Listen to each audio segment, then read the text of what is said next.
Buonasera e ben ritrovati con l'informazione flash di New Sicilia. Di seguito i titoli più importanti del pomeriggio. In apertura lo stanziamento di 37 milioni di euro per supportare i comuni siciliani in difficoltà finanziaria. Le risorse previste da 5 decreti firmati dall'assessore Messina sono destinate ai piani di riequilibrio finanziario degli enti locali.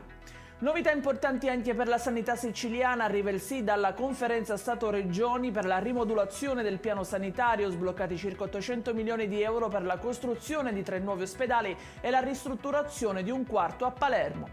L'emergenza idrica nell'Ennese, la diga che fornisce acqua ai comuni della zona nord rischia di prosciugarsi completamente nelle prossime settimane. Per denunciare la situazione il deputato Venezia e diversi sindaci hanno occupato la sede regionale della protezione civile. Confermato l'ergastolo per il fidanzato di Lorena 40, la giovane studentessa fu brutalmente uccisa dall'infermiere Antonio De Pace nel 2020 a Furcisicolo.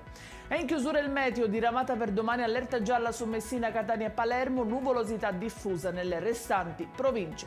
Ed è tutto per questa edizione. Dettagli come sempre su queste notizie e molte altre li trovate sul nostro sito www.neusicilia.it e sui nostri canali social. Grazie per averci seguito e a domani alle 13:30 con nuovi aggiornamenti.